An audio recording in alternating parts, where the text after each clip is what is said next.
근데 저희가 1시간 동안에 구약을 한번 통으로 깨보려고 해요. 우리가 보통 구약을 3, 9, 27 그러죠. 그러면 구약이 39권, 신약이 27권 그렇게 얘기를 하거든요. 여기 보시면 이 초록색은 역사서, 실제 역사적으로 있었던 내용, 이게 역사서가 17권이 있고, 시가서, 시편, 아가서, 잠언, 전도서 이런 것들, 이 시가서가 5권이 있고, 애언서, 선지자들을 보내서 뭔가 애언의 말씀을 한 애언서가 17권이 있다라는 거예요. 그래서 이게 3, 9권, 이게 이제 구약이라는 거예요. 그러면 여기 보니까 초록색이 실제 있었던 역사다. 그런데 우리 성경은 연대기적으로 배열을 해놓은 게 아니에요. 자, 어떻게 됐냐면 우리 성경은 역사서를 17권을 쫙 배열을 하고, 그 다음에 시가서 5권을 쫙 배열을 하고, 애언서 17권을 쫙 배열을 했다라는 거예요. 그러니까 우리 성경은 시간적으로 연대기적인 순서가 아니고 문학적 분류로 지금 배열이 되어 있는 거예요.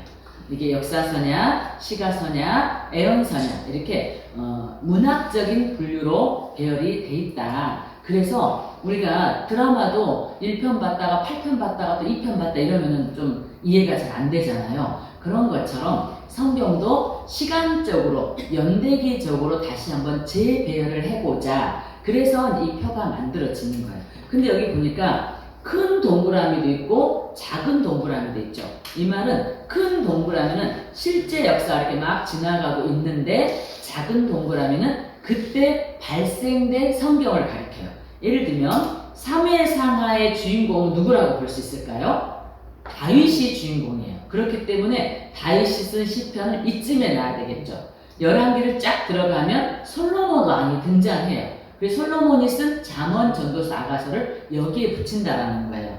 지금 이 설명을 다 한다는 게 아니고, 자, 이렇게 구약이 39권이 있는데 실제 역사서 17권, 시가서 5권, 애언서 17권 해서 39권이 있는데, 우리는 성경을 다시 연대기적으로 시간 순서로 한번 재배치를 해보겠다. 그러면 드라마 1편부터 쫙 가듯이 그렇게 이제 배열이 된다라는 거예요. 그래서 이 공부를 다 하고 나면 이제 뭘 알 수가 있냐면 창출, 민수, 사사마, 대라느, 이게 이제 성경의 굵직한 줄기라고 생각하면 돼요. 그런데 왜 굳이 왕은 위에 놔두고 대는 밑에 놔뒀을까? 이스라엘이 나라가 망해요. 그래서 포로 시대가 되고 또 포로로 잡혀가고 포로에서 돌아오고, 그래서 이 열왕기 끝에서 나라가 망하고 포로 시대가 시작되고 다니엘도 에스겔도 포로로 잡혀간 사람들이에요.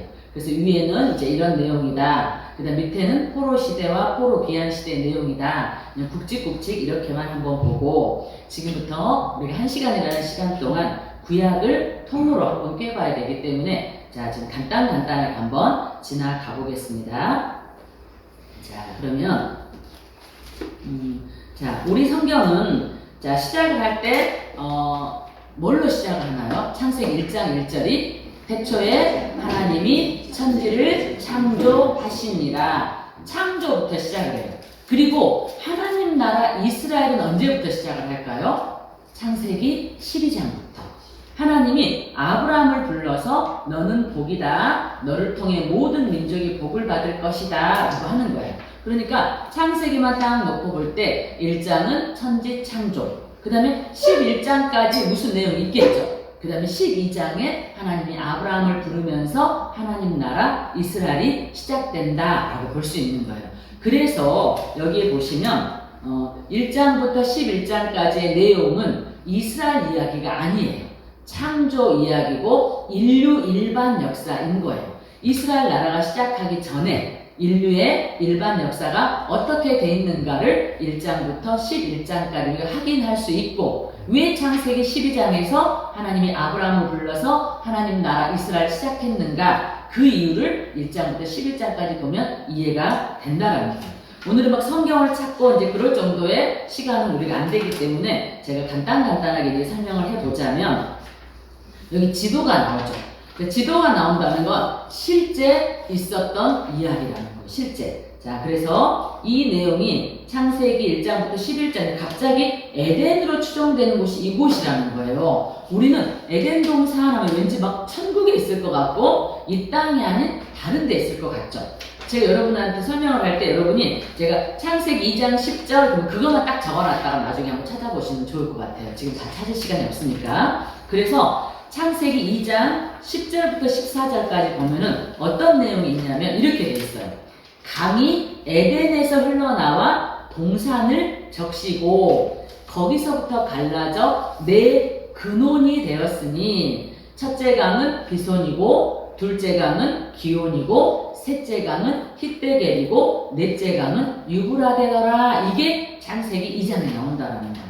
그런데 지금 힛베겔 이 말은 히브리어예요. 그런데 이게 헬라어로 말하면 티그리스 강인 거예요. 그래서 여기를 보니까 지금 여기가 티그리스 강, 여기 지금 성경에 나온 힛베겔, 그 다음에 유브라데더라 이건 거예요. 그러니까 지금 이 장을 보니까 에덴에서 뭔가 흘러나왔는데 네 개의 강이 나오는데 하나는 티그리스 강 힛베겔이고 하나는 유브라데더라. 그래서 우리가 그럼 이쯤을 우리가 에덴으로 추정할 수 있겠구나. 그래서 에덴은 천상의 곳이 아니라 신발을 신고 땅을 딛고 있었던 그 장소이고 그곳에서 강 4개가 이렇게 흘러간다라고 볼 수가 있어요. 그래서 여기 보면 이게 메소포타미아 문명, 우리 옛날 학교 다닐 때만 배웠던 기억나죠? 메소포타미아 문명. 그런데 포타미아 이 말이 강이에요. 강. 메조는 소프라노와 알토 사이죠. 그게 메조 소프라노죠. 그래서 메소포타미아 이 말은 무슨냐면 강과 강 사이에 문명이 발달했다라는 거예요.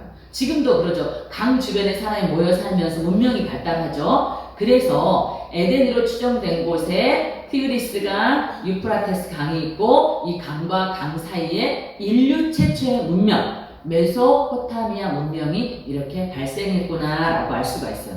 그런데 여기 보시면 이 강이 얼마나 컸냐면 지금 여기 나오는 티그리스 강은 이게 1900km래요. 1900km. 우리 부산까지 한 450 막 이렇게 되죠. 그렇기 때문에 이 티그리스 강은 1900km가 부산에서 신의주를 왕복할 정도의 강이었다라는 거예요. 그 다음에 유프라테스는 2700km. 그러니까 여기는 부산에서 신의주를 한번 갔다 왔다 또 갔다. 이 정도의 길이었다라는 거니까 이 엄청난 강에서 이제 문명이 나일강에서 문명이 발달하듯이 그렇게 문명이 발달했다라고 이제 보시면 되고, 자 우리가 성경에 보면은 창세기 1장에 천지창조가 나오죠. 그 다음에 2장에 에덴 동산이 나와요. 아담과 하와를 창조했어요. 선악과를 먹지 말아라. 먹는 날에 반드시 죽으리라 했어요. 그런데 3장에서 선악과를 먹게 되고 죽음이 들어오게 되고, 그래서 이 죄와 죽음이 들어오자마자 우리가 하나님 이렇게 생각하면 돼요. 심판하시나 구원하시는 하나님. 이게 하나님의 공의와 사랑을 다 만족시키는 거예요. 무조건 용서하면 공의가 안 되고 무조건 심판하면 사랑이 안 되죠. 그러니까 하나님은 공의와 사랑이 하나님이기 때문에 어쩔 수 없이 심판하지만 구원하시는. 그래서 3장에 이미 선악과 사건으로 했지만 3장 15절에 바로 여자의 후손을 너에게 보내겠다. 그 다음에 3장 21절에는 가죽옷을 지어서 입혀주는, 이미 예수 그리스도가 메시아가 예언이 돼 있다라고 볼 수가 있는 거예요. 심판과 구원이 동시에 뜨는 이런 사건이죠. 자, 이렇게 죄가 들어오더니 창세기 4장부터 인류 최초의 살인사건이 벌어지죠. 가인이 아벨을 쳐 죽이는, 자기보다 더 낮게 평가받는 사람을 그대로 보지 못하고 죽이는, 이게 죄의 결과입니다. 죄의 결과. 4장에 가인과 아벨이 나왔어요. 자, 그런데 5장에 아담의 족보가 갑자기 나와요. 지금 아담에게서 가인과 아벨이 나왔는데 이 가인이 아벨을 쳐 죽였어요. 하나님이 아벨 대신에 셋이라는 아들을 줘요. 이름이 셋이에요. 그러니까 지금 가인 계열이 있고 셋 계열이 있는 거예요. 그런데 이 셋 계열은 하나님 중심으로 예배하면서 사는, 지금으로 말하면 교회 공동체. 그런데 가인 계열은 하나님을 섬기지 않고 내 힘과 내 폭력으로 뭔가를 막 쟁취하며 살아가는 세상 공동체. 그래서 창세기 5장에 아담의 족보를 통해서 자 가인과 아벨. 아벨은 죽고 아벨 대신에 셋. 그래서 가인 계열, 셋 계열이 흐른다. 하나님의 나라와 세상 나라가 같이 흘러간다. 그래서 우리도 지금 셋 계열의 후손이다 라고 생각하시면 되겠죠. 자, 그런데 또 6장에 가서 사람의 죄악이 나와요. 하나님의 아들들이 사람의 딸들의 아름다움을 보고 섞였다. 이 말을 지금 시대로 해석을 하자면 교회 공동체가 세상 공동체의 가치관, 철학, 사상에 섞여버렸다. 정복당했다. 그래서 노아 홍수 심판이 벌어지게 되는 거죠. 그래서 7장에 노아 홍수 심판이 벌어지고 8장에 홍수가 그치고 9장에 하나님이 노아와 언약을 맺어주는 거예요. 그러면서 10장에 또 노아의 아들들의 족보가 나오는 거예요. 노아의 아들이 셋인데 셈과 함과 야벳이에요. 그런데 결국은 이 셈을 통해서 이제 아브라함이 등장을 하게 돼요. 아브라함이 이렇게 자 이게 또 하나의 계열이 가는 거죠. 그러니까 아담을 통해서 셋 계열이 가다가 셋 계열을 통해서 노아가 가다가 노아의 세 아들 중에서 셈의 아들을 가다가 셈의 후손으로 아브라함이 등장을 하는. 그래서 족보가 계속 이렇게 나오는 거예요. 그 이유가 있어서. 자 그런데 11장 가니까 또 안타깝게 바벨탑 사건이 벌어지죠. 이제 하나님 위에 서려고 하는. 그래서 결국 하나님이 여기 보시면 1장부터 11장까지 인류 역사를 보니까 안 되겠다 이거예요. 안 되겠다. 선악과를 먹고 사람의 아들 딸들과 섞이고 바벨탑을 쌓고 그래서 안 되겠다. 나도 내 나라를 세워야 되겠다. 그래서 창세기 12장에 이제 아브라함이 등장하게 되는 거예요. 지금 이 PPT가 되게 잘 돼 있어요. PPT를 쭉 따라오시면 여러분이 설명 듣고 PPT 보시면 다 이해가 될 수 있어요. 자, 이게 메소포타미아 문명이었다. 이게 바벨론 제국. 그 나중에 갈대아에서 이쪽이 갈대아인데 여기에서 이제 아브라함을 불러요.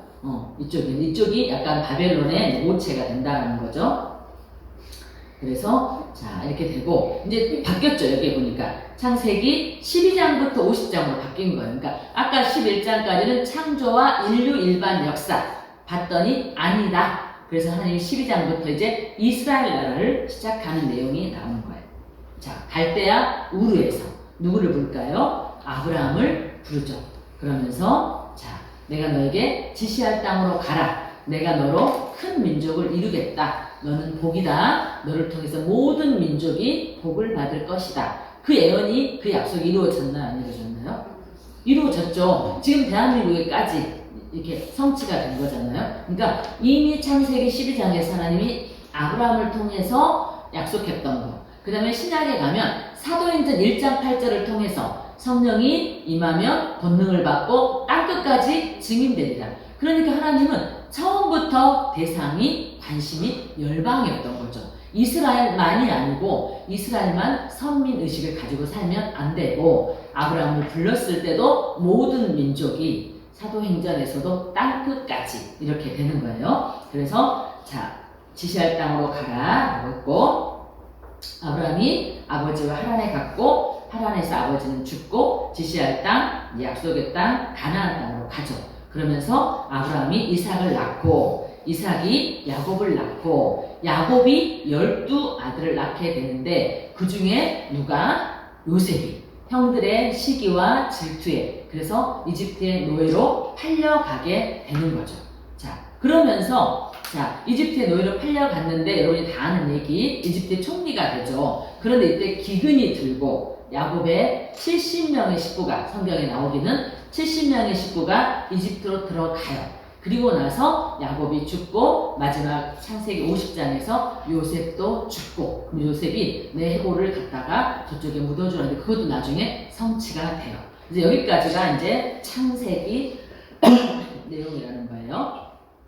자 이해가 되시나요? 근데 갑자기 욥이 떴죠. 욥. 우리 성경에 창세기는 저 앞에 그 욥은 한가운데쯤에 있어요. 시가서니까 가운데 들어있겠죠. 그런데 이 욥기는 창세기 아브라함과 내용이 겹치는 건 아닌데 같은 족장시대 이야기다. 욥이 막 자녀를 위해서 짐승을 들여갖고 막 제사를 드리고 이렇게 하죠. 그래서 이제 그때 내용이 아브라함과 같은 족장 시대다. 그러니까 우리는 시간적으로 연대기적으로 성경을 재배열해보자고 했으니까 아까 창세기 위에 욥이 딱 뜨는 거예요. 창세기 위에. 여러분 이 설명을 다 듣고 나면 아까 그 표가 조금 눈에 들어오실 거예요.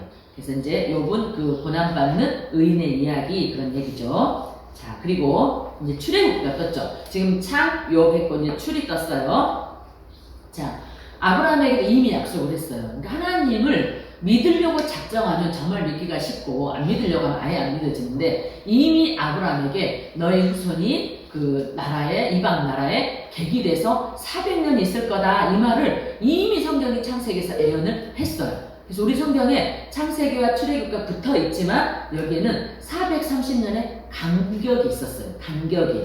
그래서 이제 창세기 끝에 요셉이 죽고 그 다음에 430년 있는 동안 요셉 때 그 황제는 이들을 잘 대우했지만 430년이라는 시간이 지나가면서 뭔가 왕가가 바뀌고 이렇게 막 그 왕조가 바뀌고 하면서 이제는 이스라엘 백성들을 핍박하는 그래서 이스라엘 백성들이 노예가 되어 있는 그런 상태가 이제 출애굽기 상태인 거예요. 벽돌이나 붓고 노예로 살고 있는 상태. 그래서 이집트에서 이 백성들이 이제 계속 사파가 건너뛰었다 그래요. 벌써 나버리고 막 순풍순풍 잘 나는 이제 그런 거예요. 하나님이 창세기 11장에 아브라함을 불러서 이제 나도 내 나라 이스라엘을 세우는 거예요. 그럼 나라의 3요소는 뭐냐면 국민과 영토, 땅과 주권, 법이에요. 그러니까 벌써 430년이라는 시간 동안 국민이 만들어진 거예요. 왜냐면 출애굽을 하고 그럴 때 숫자를 세보니까 장정만 60만이 된 거예요. 아까 아브라함 혼자일 때 자식도 없을 때 너로 큰 민족을 이루겠다 약속했죠. 그런데 출애굽을 하고 계산을 해봤더니 장정만 60만이다. 그럼 아내 한 명, 내가 최소한 둘이라고 할 때 64, 240만, 250만이라는 국민이 창세기와 출애굽기 사이에 만들어졌다. 하나님 나라 국민이 만들어진 거예요. 그런데 이 국민은 어떤 상태였냐면 하나님 나라 국민인데 이집트의 노예 상태였다라는 거예요. 이때 하나님이 누구를 부르냐면 모세를 부르죠. 모세. 자, 원래 이 모세는 누구였어요? 이집트 왕자였어요. 이집트 왕자였는데 어떤 사건으로 모세가 도망을 가게 됐냐면 이집트인과 히브리인이 싸울 때 이제 모세는 이집트인을 죽이죠. 그런데 이게 그렇게 큰 사건일까요? 예를 들어 우리나라 세자가 백성 하나 죽였어요. 뭐 죽일 일인가요? 근데 이게 무슨 사건이냐면 이집트에 모세도 왕자고 다른 왕자들이 있었겠죠. 그러니까 서로 황제가 되기 위한 엄청난 권력 다툼이 있었다는 거예요. 근데 모세가 이집트인과 이스라엘이 싸우는데 이집트인을 죽였다? 모세를 죽일 수 있는, 모세를 제낄 수 있는 상황이 되는 거예요. 그래서 모세가 그 40년이나 왕자의 교육을 받고 왕자의 자리를 지켰던 사람이 도망을 가게 되고 미디안 광야에 가서 양이나 치고 있는 이런 사람이 된 거죠.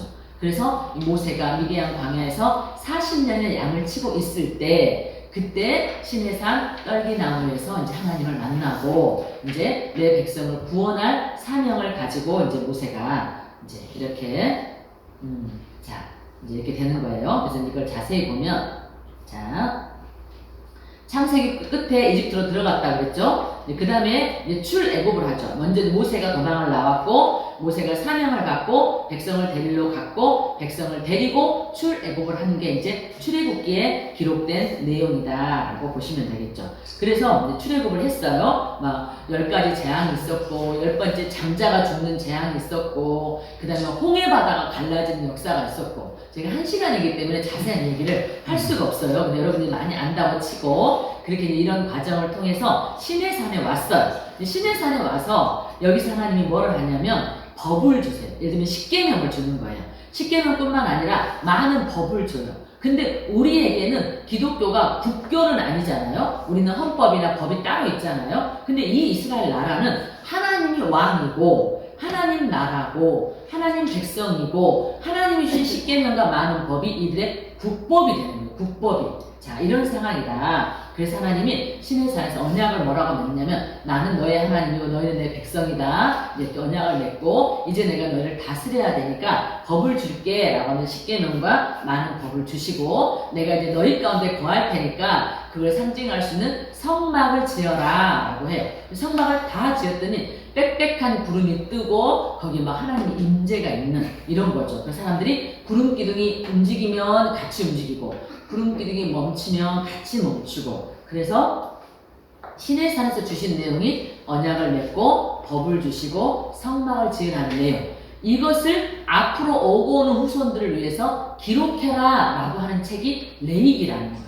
그래서 아까 창출, 민수 이건 막 역사적으로 막 가는 내용이고 위아래 막 붙어있는 내용들은 그 상황 가운데 발생된 내용, 창세기와 같은 족장시대에 욥기가 발생했고 출애굽을 해서 시내산에서 언약을 맺고 법을 주시고 성막을 지으라고 하셨고, 그 내용을 출애굽기에도 기록이 돼 있지만 기록해라 한 내용이 레위기에도 기록이 돼 있어서 우리가 레위기를 출애굽기 밑에 이렇게 붙여주는 거예요.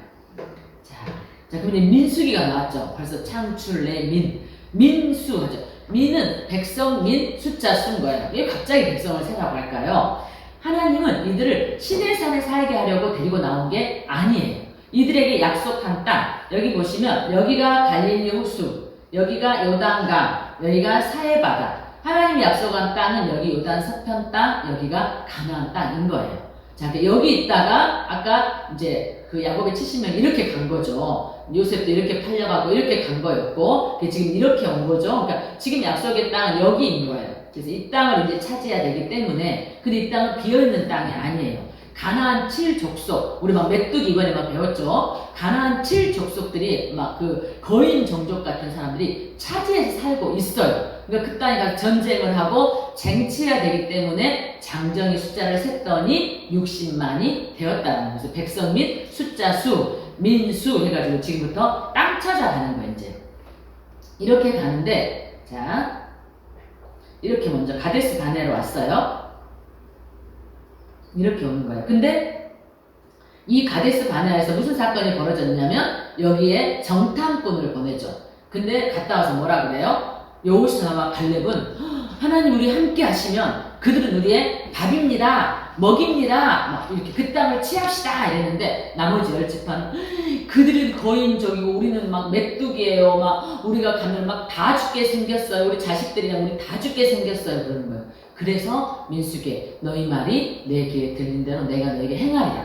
다 죽겠다고 했지. 다 죽는 시간이 광야 38년인 거예요. 근데 자, 이게 어떤 책에는 광야 38년이라고 나오고 어떤 책에는 광야 40년이라고 나와요. 그게 왜 그러냐면, 자, 여기서 여기 나오는데 걸리는 시간이 2개월 정도 걸렸고, 여기 한 11개월 또 머물렀고, 여기 한 3개월 갔고, 그러니까 이 시간을 빼면 광야 38년인 거예요.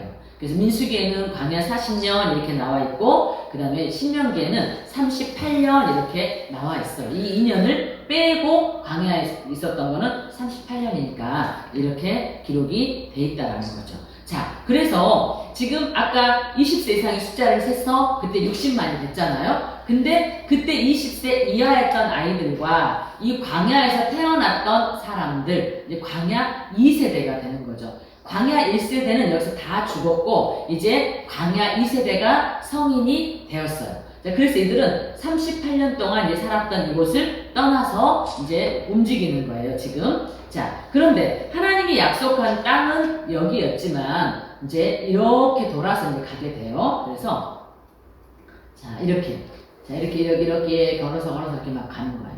그 다음에 에돔, 모압, 암몬 막 이런 데가 있는데 이렇게 이제 가는 거예요. 자, 근데 어떤 사건이 있었냐면, 자, 여기 이렇게 갔으니까 여기가 요단강이죠. 요단강을 건너가 이 땅을 차지할 수 있겠죠. 자, 그래서 이 에돔 족속도 사실 에서의 족속들이잖아요. 이들이 갈 때 여기 길은 왕의 대로라 해서 좀 좋은 길이고 여기는 좀 막 산책길 별로 안 좋은 길인 거예요. 그래서 우리가 이 좀 지나가다가 막 포도를 먹고 물을 마시면 우리가 다 돈으로 지불할게, 좀 지나가게 해줘. 그랬는데 에돔 족속이 안 돼라고 하는 거예요. 왜 그러냐면 지금 이집트라는 엄청난 나라에 하나님이 10가지 재앙을 일으키고 홍해바다에서 엄청난 사건을 봤죠. 이들은 다 구원하고 애국 군인은 다 수장하고. 근데 이들에게는 이 이스라엘 족속이 두려움의 대상인 거예요. 더더구나 한두 명이 아니라 250만이라는 엄청난 국민이. 그래서 안 비껴준 거예요. 그래서 이렇게 할 수 없이 산지길로 막 강약길로 돌아가다가 원망하고 막 불평하다가 불뱀한테 물리고 노뱀을 걸어놓은 사건이 이때 발생되고 이렇게 되는 거예요. 그런데 여기는 이렇게 피해 갈 수 있어요. 근데 여기 보시면 여기가 아모리 땅이라고 돼 있는데 아모리한테도 사람을 보내 똑같이 우리가 좀 지나가게 해주라. 그런데 여기서도 안 돼 하는 거예요. 근데 이 아모리가 안 비껴지면 여기 요단강을 건너갈 수가 없잖아요. 그래서 할 수 없이 아모리하고 전쟁을 했어요. 전쟁을 해가지고 아모리가 깼겠죠. 여기서 전쟁을 해가지고 그래서 이 땅을 차지해버린 거예요. 그러니까 민수기 이렇게 가고 있죠. 민수기는 땅 찾아가는 전쟁하러 가는 이 여정이 민수기인 거예요. 자 이렇게 왔어요. 그래서 이제 여기는 요단 서편이고 여기가 요단 동편이에요. 그래서 요단 동편 땅을 조금 차지하게 돼요. 자 그런데 여기 갑자기 신명기가 떴죠. 자 모세는 이 백성들을 40년이나 이끌었어요. 그런데 이제 모세는 요단강을 건널 수 없다고 했어요. 하나님이 그 막 물 맞히는 사건을 통해서 너는 이제 요단강을 건널 수 없다. 가나안 땅 들어갈 수 없다. 그러니까 모세 입장에서 보면은 지금 이 백성들을 40년이나 이끌었는데 더더구나 이 사람들은 광야 1세대가 아니라 광야 2세대. 우리로 말하면 다음 세대예요. 지금 10가지 재앙도 못 받고 홍해바다 갈라지는 것도 못 받고 그 놀라운 기적들도 못 보고 그냥 광야에서 태어나서 그냥 거기서 먹고 살다가 온 아이들. 하나님 경험이 부족한. 그래서 모세가 쓴 레위기 책에 보면은 이 가나안 땅의 정보가 좀 나와 있는데 동성애도 있고 엄청난 성적인 문란함도 있고 짐승하고 관계를 맺는 것도 있고 자식을 막 제물로 바치는 것도 이게 레위기에 나오는 내용이에요. 그러니까 모세 입장에서는 이 광야 2세대가 너무 하나님 경험이 없고 지금 들어가야 될 땅, 요단 서편 땅, 가나안 땅은 너무 지금 심란하고 이 지금 자기는 함께 갈 수도 없고 그래서 모세가 여기서 신명기를 쓰는 거예요. 신명기. 그래서 신명기 책에 다시 십계명 내용이 또 나와요. 그러면서 십계명도 나올 뿐만 아니라 막 너네 우리 그 있죠 막 장로님들이 막 대표기도 할 때 막 들어가도 복을 받고 나가도 복을 받고 떡반죽 그래도 복을 이유가 나오죠. 이게 신명기에 나오는 거예요. 근데 이게 순종하면 그런 복을 받는다는 거예요. 그런데 불순종하면 저주를 받는다는 것도 나와 있어요. 근데 순종하면 복을 받는 것보다 불순종하면 저주를 받는다는 내용은 훨씬 많이 나와 있어요. 그러니까 신명기 내용을 한마디로 딱 말하면 이 광야 2세대가 너무나 안타깝고 너무나 걱정이 돼서 모세가 너네 요단강 들어가면 요단강 건너서 가나안 땅 들어가면 하나님이 주신 법에 순종해라. 그러면 복이다. 그런데 불순종하면 저주야 라고 하는 내용이 신명기의 내용이에요. 그리고 이제 모세는 죽고 그 다음에 여호수아가 대장이 되죠. 이런 우리 막 바알, 다곤, 그모스, 몰록 이게 우리 성경에 나오는 우상들 가나안 땅에 나오는 그런 우상들의 이름들인 거예요. 신약에도 막 나오는 그런 이름들. 자 그래서 아까 전쟁을 해가지고 아모리하고 이겼다 그랬죠. 그래서 땅을 차지해서 이런 지파들이 땅을 분배받았고 요단강을 이제 건너가서 이제 뭐 또 전쟁을 해가지고 또 땅을 차지해요. 자, 여호수아가 대장이 됐죠. 그래서 이게 땅을 차지한다라는 거예요. 자, 여기까지 보니까 창세기 출애굽기 사이에 그 430년 동안 250만이라는 국민이 만들어졌고 출애굽기의 십계명을 포함한 법, 주권이 만들어졌고 지금 민수기 여호수아를 통해서 이만큼의 땅이 만들어졌어요. 그러니까 우리는 창출 민수까지 왔더니 하나님 나라가 완성이 된 거죠. 국민과 영토, 주권, 법이 다 완성이 된 거예요. 그럼 지금부터는 하나님 나라가 잘 경영되기만 하면 된다라는 거예요. 그런데 이제 그렇게 또 살지 못하는 내용들이 또 나오겠죠. 자, 이거는 지금까지 정리한 내용이에요. 여러분들 이해가 되시나요? 네. 자, 이해가 되죠? 네, 이렇게 여호수아까지 창출, 민수까지 우리가 이제 정리를 했어요. 자, 그 다음에 여기까지 이렇게 정리가 됐다. 이렇게 친절하게 또 얘기를 해주고 있죠. 자, 갑자기 이 색깔이 흑백으로 바뀌었죠. 그러니까 지금 공부할 건 칼라. 이미 지나간 건 흑백. 이렇게 된 거예요. 자, 그래서 우리는 여기까지 해서 하나님 나라가 완성됐다. 자, 여기에서 국민, 그 다음에 출애굽기 법, 민수기 여호수아 땅 완성이 된 거예요. 자, 그러면 이제 그 다음에요. 갑자기 룻기가 나오죠. 자, 사사기와 룻기가 나와요. 자, 사사기 내용은 하나님 나라 완성됐으니까 자, 잘 살면 되잖아요. 그런데 이들이 가나안 땅에 들어가서 보니까 우상들이 있고 뭔가 좋아 보이고 그러니까 그 땅의 우상을 섬기게 됐어요. 아까 신명기에 뭐라고 했어요? 순종하면 복인데 불순종하면 저주다 그랬죠. 그랬더니 정말로 그 땅을 빼앗긴 온 주민들이 전쟁을 해와요. 그럼 그때서 하나님 살려주세요 하면 하나님이 사사를 세워가지고 이제 전쟁에 나가서 이기게 해요. 그럼 이제 승리를 했어요. 역시 우리 하나님 최고야. 하나님만 잘 믿는 게 아니라 또 등 따시고 배부르면 또 그렇게 살고 또 전쟁. 그렇게 사사기는 그런 내용이 계속되는 전쟁 사이클이다. 12명의 사사가 등장하는데 계속 전쟁이 벌어진다. 그러면서 주변 나라를 보니까 이 인간 왕들이 막 칼을 들고 막 전쟁에 직접 나가는 거예요. 그러니까 너무 우리도 막 왕을 갖고 싶은 거예요. 이미 이들에게는 하나님 왕이 있는데도 불구하고 인간 왕을 우리도 막 갖고 싶은 그런 내용이 이제 나오는 거예요. 그래서 룻기가 마지막이 족보로 끝나요. 족보로. 그런데 룻기의 마지막은 룻기는 4장밖에 없는데 족보로 끝났는데 룻이 누구랑 결혼하냐면 보아스랑 결혼을 해요.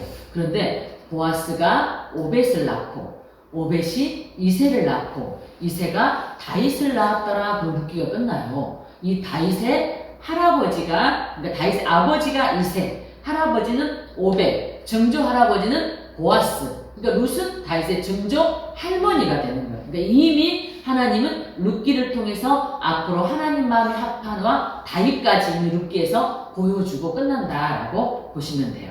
자, 이렇게 해서 이제 사사기 룻기가 됐고, 이제 사무엘상.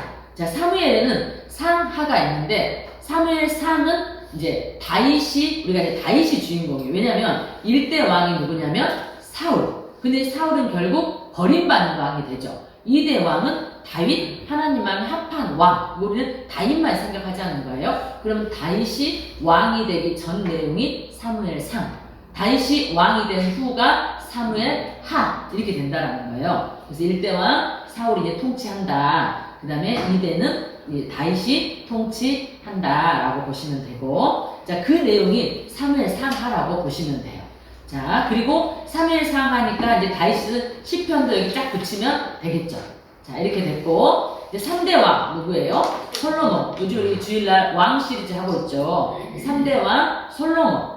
자, 솔로몬이 뭘 썼어요? 잠언, 전도서, 아가서를 이렇게 썼죠.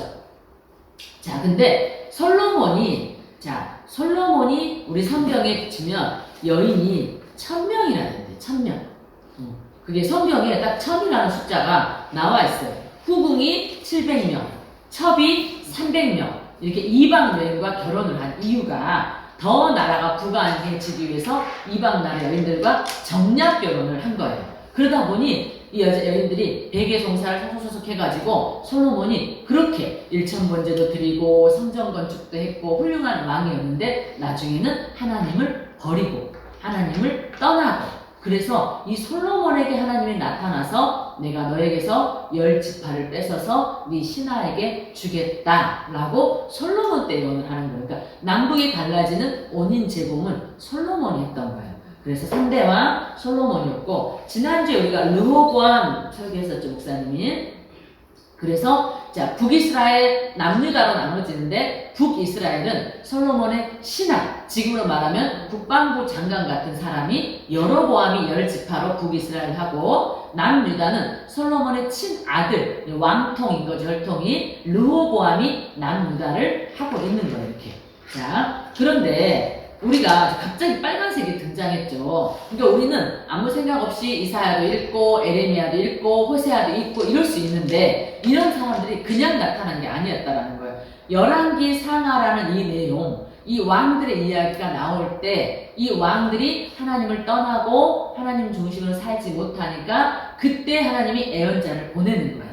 열왕기 상도 아니고 열왕기 하부터 애언자들이 등장하는 거예요. 근데 여기 아까 우리 역사서도 17권이고 애언서도 17권이라고 했는데 지금 12권이 등장을 했죠. 그러니까 12권은 이 상황에 등장을 하고 나머지 5권은 포로 시대, 포로 귀환 시대에 등장을 한다는 거예요. 그럼 이 애언자는 나와서 뭐라 그랬을까요? 너네 이렇게 살면 안 돼. 하나님께 돌아와. 이렇게 살면 망한다고 외쳤어요. 별 좋은 얘기는 아니죠. 너네 이렇게 살면 망한다 라고 외쳤는데 정말로 북이스라엘은 BC 722년에 아수르에 망해버리고 그 후로 130년 후에 남유다는 바벨론에 586년에 망해버린다는 거예요. 그래서 아까 우리가 창출, 민수, 사삼, 왕 했죠. 그 왕 제11기하 제일 끝이 뭐냐면 남유다 시드기야 왕 때 바벨론의 나라가 망해버리고 성전이 불타버리고 이런 얘기가 나오고 이스라엘 역사가 끝나버리는. 그래서 이 예언자들이 너네 이렇게 살면 망한다 돌아와라 했는데 정말로 그렇게 돌아오지 않고 살다가 진짜로 나라가 망해버리는 그런 역사가 나타난다. 그래서 자 여기 보시면 여기 엄청난 이렇게 많은 예언자들이 오바댜 요엘 12권의 예언자가 열왕기 하 상황 가운데 나라의 멸망을 예언하면서 그러니까 하나님은 그렇잖아요. 예언자 보내지 말고 바로 쓸어버리면 되겠죠. 그런데 심판하시나 구원하신 하나님이니까 예언자를 통해서 먼저 경고하게 하시고 하나님 말씀을 전하게 하시고 그러면서 이제 나라가 결국 돌아오지 않고 망하는 그런 사건이 벌어져요. 그런데 여기 보시면 자 이사야도 있고 그 다음에 에레미야도 있죠. 대표적으로 이사야, 에레미야는 양도 엄청 많아요. 66장 이렇게 있고 그러죠. 지금 이 애언자들이 너네 이렇게 살면 망한다 막 돌아와라 그랬잖아요. 그런데 에레미야는 뭐라고까지 애언을 했냐면 너네가 이제 포로로 잡혀가는데 70년이 차면 내가 돌아오게 할 거야 라고 애언을 해요. 그 다음에 지금 이사야 시대에 남유다가 아직 망하기도 전에 우리 역사표를 한번 볼게요. 지금 이사야 시대고 남유다의 시대예요. 지금 아직 망하기도 전이에요. 그런데 이사야서에는 남유다의 멸망을 예언해요. 이 남유다는 누구한테 망해요? 바벨론한테 앞으로 망할 거예요. 근데 이사야는 남유다의 멸망을 예언하고 앞으로 바벨론도 멸망할 걸 예언해요. 그래서 이사야 44장 45장에 바벨론을 멸망시킬 페르시아의 고레스란 왕 이름을 이사야 44장 45장에 등장하면서 내가 고레스를 통해서 내 백성을 돌아오게 할 것이고 무너진 성전을 재건하게 할 것이다 라고 예언을 해요. 그러니까 하나님이 살아계신다라는 게 무슨 말이냐면 예언자를 통해서 말씀하셨는데 예언대로 되지 않았다면 하나님은 아무것도 아니죠. 그런데 예언자를 통해 말씀했는데 예언대로 되어졌다면 하나님은 모든 역사의 주관자이시고 모든 것을 통치하시는 왕 중의 왕이라는 걸 알 수가 있어요. 그래서 정말로 이제 이사야 예언처럼 에레미야 예언처럼 그렇게 돼요. 그래서 아까 이제 포로 귀환 시대가 돌아올 거예요. 자 이렇게 자 여기까지 이제 다 했죠. 자 그 다음에 이제 포로 귀환 시대가 이제 망하는 얘기가 먼저 나오네요. 자 이렇게 아수르라는 나라. 그러니까 아까 우리가 여기가 이제 에덴으로 추정한다. 여기가 갈대 우루 아브라함의 고향. 이제 뭐 그랬죠. 여기가 티그리스강, 여기가 이프라테스강. 그런데 이쪽이 아수르고 이쪽이 바벨론 이렇게 되는 거예요. 자 아수르에 의해서 북이스라엘이 722년에 멸망해요. 자 그 다음에 이 아수르를 바벨론이 먹어요. 아수르도 우리가 성경에 5대 제국 가죠. 그러면 아수르, 바벨론, 페르시아, 헬라, 로마. 이 아수르가 바벨론에게 멸망당해요. 아수르는 600년 동안의 대제국을 이루었는데 바벨론에게 멸망당해요. 그래서 바벨론은 남유다를 이렇게 또 이제 먹게 되는 거죠. 자, 근데 무대가 이제 두 개다 이 말이 나와요. 자, 이제 이 바벨론이 남유다를 쳐들어오는데 한 방에 들어와서 다 망하게 하지 않고 세 번에 걸쳐서 망하게 돼요. 1차 침략을 했을 때 다니엘 같은 사람을 포로로 잡아가요. 그러니까 다니엘서는 포로된 땅 바벨론에 쓴 책이죠. 거기서 내용을 아시죠 여러분들이? 자 그 다음에 2차로 또 침략을 했을 때 그 당시의 왕이 여호야긴이었는데 여호야긴 왕과 에스겔을 또 포로로 잡아가요.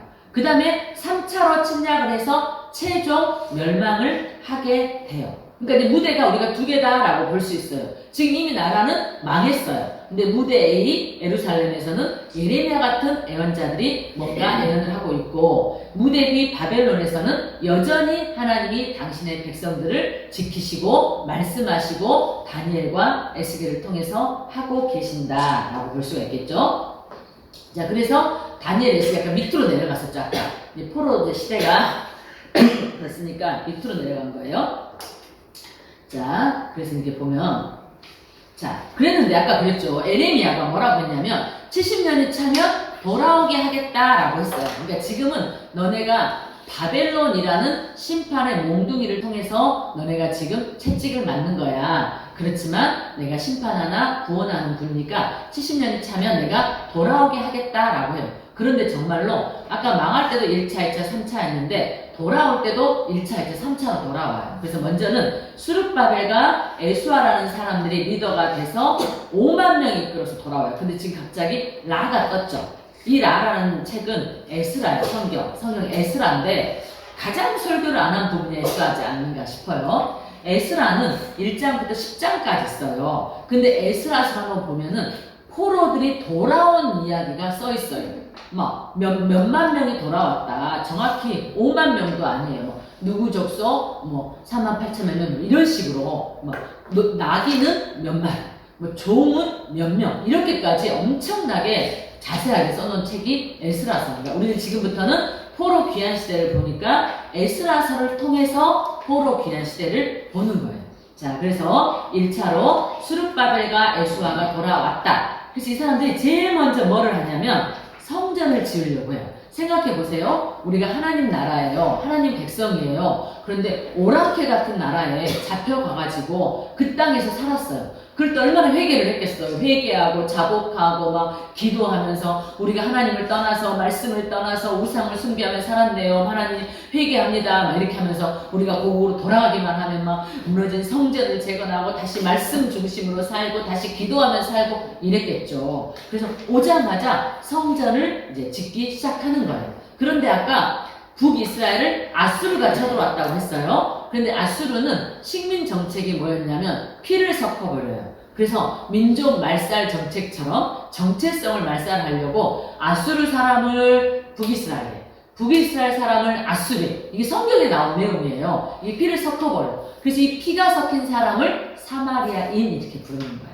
그래서 나중에 신약에 오면 유대인들이 사마리아인들의 상종도 안 하려고 하는 게 아수르와 피가 섞인 땅, 그래서 그 땅을 밟지도 않고 그 사람들과 상종도 하지 않는. 근데 이렇게 수룹바벨과 에수아가 무너진 성전을 지으려고 하니까 이 사마리아인들이 와갖고 우리도 같이 좀 짓게 해줘 이러는 거예요. 그러니까 막 이 사람들이 아니야, 너는 우리가 상관이 없어, 너네는 안 끼워줄 거야 이렇게 하는 거예요. 그랬더니 이 아수르 사람들이 막 페르시아 정부에까지 막 편지를 보내가지고 이들이 막 지금 막 나라로부터 독립을 하려고 이렇게 하고 있다 막 이렇게 편지를 보내고 나라에서 정식으로 성전 건축을 멈추게 해버리는 거예요. 그래서 성전 건축이 멈췄는데 이 학계 스가랴가, 우리 학계에서 보면 산에 가서 나무에다가 막 성전을 짓는다 이런 내용이 나오잖아요. 그래서 학계와 스가랴가 너네 이렇게 판벽한 집에 살고 성전은 무너지고 그러니까 너가 열심히 일해도 얻는 게 없고 이런 내용이 학계서에 나오는 거예요. 그래서 이제 학계와 스가랴가 격려를 해서 성전이 재건이 돼요.